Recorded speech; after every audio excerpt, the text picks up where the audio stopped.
Acontece durante todo o dia de hoje aqui em Picos um treinamento para profissionais que atuam na área de segurança na região picoense. A ação busca uniformizar as condutas de atendimento para vítimas de violência sexual. Para falar sobre esse assunto, estamos recebendo no estúdio do Jornal de Picos o perito-geral de Polícia Científica do Estado do Piauí, o médico legista Antônio Nunes. Olá, doutor, boa tarde, seja muito bem-vindo ao Jornal de Picos.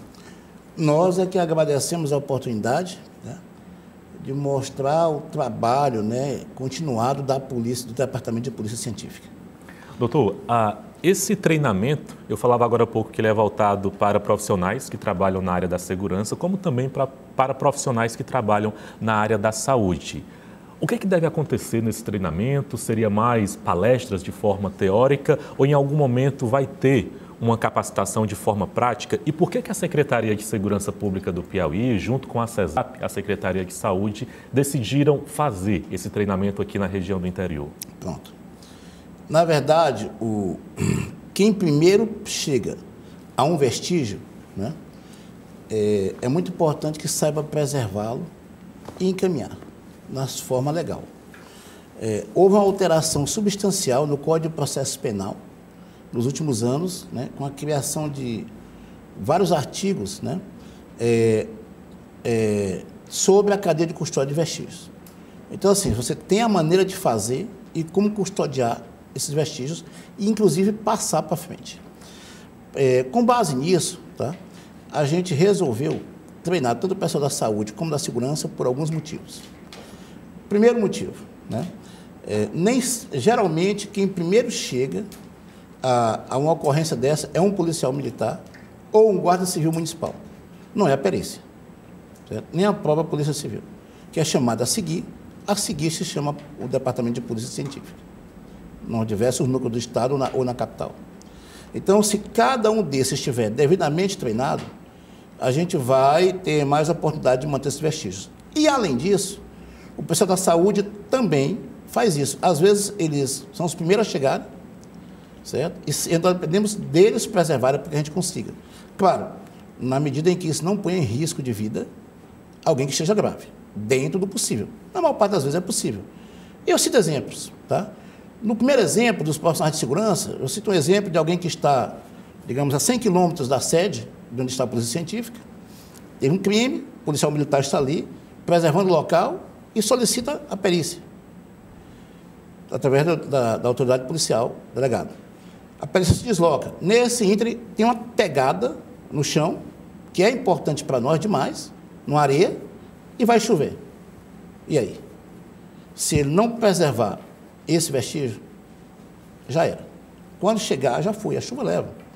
Tirar foto, ver o que pode fazer para que a água não caia em cima e por aí vai. Então, assim, ou coletar alguma coisa que possa ser alterada com isso, com a devida técnica.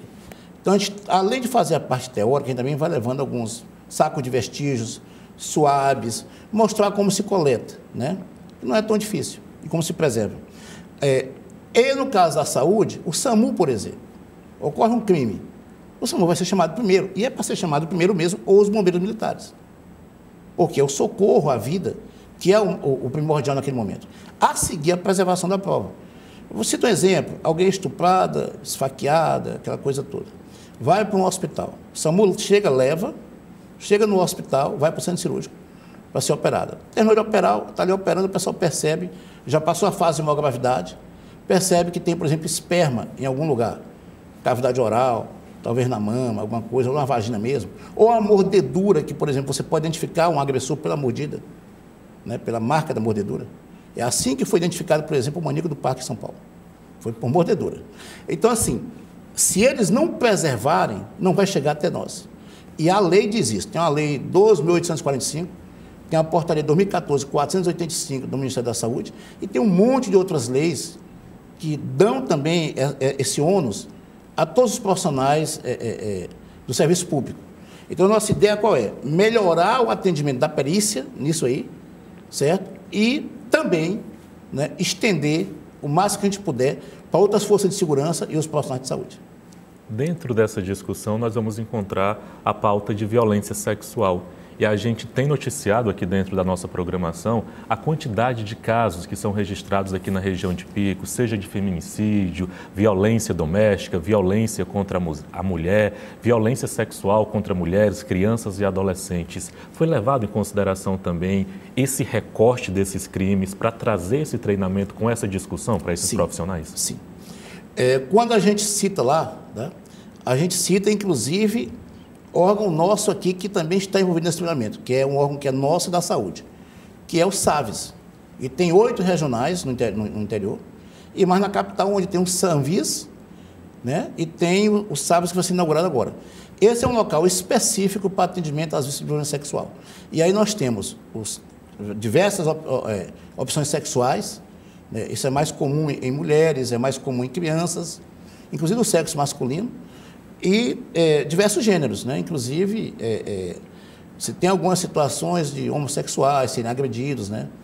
As ruas, não é verdade? Então, agressões sexuais, inclusive. Então, quando a gente faz esse treinamento, a gente já leva em consideração tudo isso.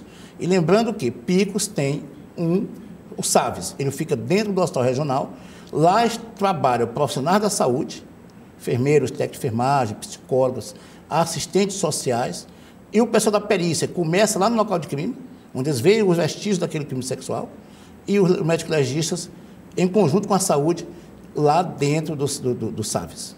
Então, já existe uma estrutura que nós pretendemos melhorar. Pegando esse gancho dessa estrutura, doutor Antônio, bem ao lado do hospital a gente vai encontrar o IML, e a gente agora parte para todos esses braços dentro dessa discussão que a gente está falando.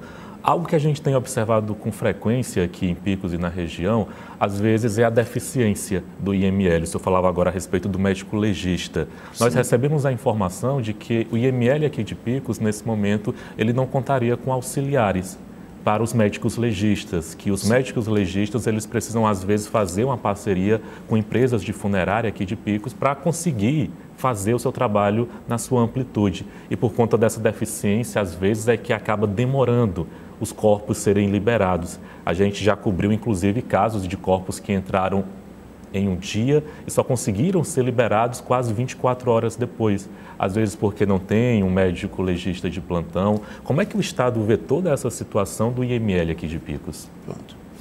Na verdade, o que acontece? Nós temos um concurso vigente, que foi chamado agora 50 peritos, vai começar a academia de polícia, então nós vamos mandar peritos para todo o Estado, inclusive para Picos, tá? Tanto médico legista como perito criminal, do local de crime, o laboratório e tudo. Então, assim, vai melhorar, né? Mas, independente disto, nós temos alguns fatores em Picos que são importantes serem citados. Primeiro, teve um período que se mandava para Floriano muitos cadáveres que nós tínhamos plenas condições de fazer aqui. Foi uma decisão judicial que a gente foi obrigado a cumprir. Fiz-se que a gente não fazia em Picos, mandava para Floriano para fazer nas mesmas condições de Picos. Então, assim, a ordem judicial se cumpre. A gente cumpriu, depois se fez o acordo que se podia fazer, mas foi uma decisão do juiz, não foi nossa. A gente tinha condições de fazer, certo? E a seguir, né, nós estamos tentando, né, resolver o problema de prédio, que a gente já está com um apiário aqui próximo do batalhão da Polícia Militar, onde vai ser adaptado, né, já está em processo de cessão esse terreno, lá para o secretário de administração e de pessoal. Quando se começou a perícia médico-legal em Picos, se começou com o pessoal das necrópsias, técnicos de necrópsia, né, das funerárias, ajudando, que não tinha esse quadro na época. Nós conseguimos, através do deputado Francisco Costa, através de uma parceria com a Secretaria de Saúde, 18 servidores à época para trabalharem com o pessoal aqui. Dentre esses, tem técnico de enfermagem, ainda hoje tem 2 ou 3 técnicos de enfermagem, e tem mais 4 ou 5 enfermeiros, que têm condições de trabalhar junto com o legista para ajudar numa necrópsia, certo? O que acontece? Foram treinados em Teresina, eu mesmo fiscalizei o treinamento, eles têm plenas condições de ajudar. Se estão sendo chamados para ajudar, é uma opção única e exclusiva dos médicos legistas daqui, embora tenha pessoal capaz para isso. Tem gente para isso. Se não chamam, é porque eles não querem chamar, tá certo? Esse é o primeiro ponto. Segundo, não é proibido o funerário auxiliar a esse tipo de serviço. Claro que você tem que fazer os convênios, tem que fazer a coisa da forma correta. Eu cito como exemplo o Paraná. O Paraná, por exemplo, você tem convênios com funerárias em todo o estado, quem faz as remoções e os auxílios no interior, não em todos os locais, né? Porque os maiores você tem um quadro próprio. No interior, a maior parte dos locais é por funerárias devidamente conveniadas e com licitações em alguns casos, né? Além disso, a gente está mandando mais servidores para cá, né? Mais auxiliares de necrópsia e muitos daqui a alguns dias. Mas volto a frisar, desde o primeiro dia que tem condição de fazer com os nossos. Eu mesmo os treinei, e são pelo menos 6 ou 7. Esse reforço no efetivo tem uma previsão que ele chegue em picos ainda este ano? Ele deve chegar agora até o final de julho, começo de agosto, né? Nós já estamos ultimando os preparativos. Ontem mesmo, eu obtive do secretário a autorização de 16 auxiliares de necrópsia para o Estado, certo? Desses, vários ração para picos. Não é que a gente vai ver o que manda para picos, não. A gente já viu isso antes. Você tem a quantidade já, inclusive os nomes estão conosco já, dessas pessoas que serão contratadas. Doutor, só para finalizar rapidinho, o senhor falava a respeito do prédio, do IML, Isso. E eu lembro que no passado já teve uma discussão em torno da construção desse prédio, existia um terreno no bairro Aerolândia, aqui no alto do Morro da Mariana, e para você que é de Picos sabe onde é que fica, onde a população fez audiência pública, discutiu, era contra a implantação do IML lá, e o governo do estado conseguiu na justiça que o prédio pudesse ser construído lá no bairro Aerolândia. Só que de lá para cá isso não aconteceu. Existe um novo projeto do governo do estado, o senhor falava para a gente agora, dessa construção ao lado do antigo batalhão da polícia. Isso. Então, os planos mudaram? Na verdade, Picos tem uma situação de terrenos mais difíceis, porque a gente não pode botar a perícia muito longe. Por questões que eu não vou citar aqui, por questão de segurança, nós não podemos estar muito longe do centro urbano, né? Na época teve passeatas, inclusive aí, teve menções dessa situação na própria Câmara de Vereadores. Eu mandei um ofício para o presidente da Câmara, mas depois descobri que ele não tinha chegado a alguns vereadores, não sei se não chegou a todos. Ao menos os que eu conversei disse que não receberam, certo? Explicando tudo. Inclusive eu tirei fotos de IMLs em outras cidades, como São Paulo, Sobral. O IML era no meio da cidade, porque ele estava dizendo que não podia ser no meio da cidade, tinha que ser no mato. E eu peguei as fotos, tirei e mandei. De Teresina, no bairro Saci. Passa a rua, está correndo Saci. Certo? Você conhece lá, sabe como é. Então, isso não era verdade, que não poderia ser. Eu fiz esse documento, mas pelo menos 2 vereadores que eu conversei me garantiram que não receberam do presidente da Câmara à época esse documento. Mas eu cheguei lá no IAPE, por exemplo, aqui, quem desistia, a população não queria que fosse feito lá, com medo, porque achava que ia ter urubu por cima. Tirei essa coisa, não tem isso. Certo? Tem geladeira para congelar os cadáveres, né? Não tem esse negócio de urubu por cima. Mas o que é que acontece? A gente desistiu lá porque era muito próximo de um rio, né? Naquele primeiro que a gente foi, né? A PEP, né? Antiga IAPEP. Porque um rio tem uma questão sanitária muito ambiental difícil de lidar, de difícil liberação por parte dos órgãos. Então a gente já viu logo que ia ser complicado ali. Passamos para a Aerolândia, o terreno é perfeito, lá não tem nenhum problema para fazer lá. Vou dizer qual foi o problema que nós fez. Inclusive, quem era contra, os vereadores, nos ajudaram a convencer a população. Por quê?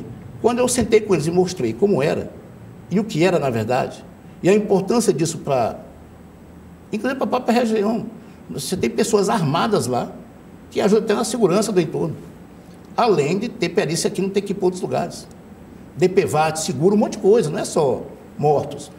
90% das nossas perícias são vivos. Sexuais, agressões físicas, etc.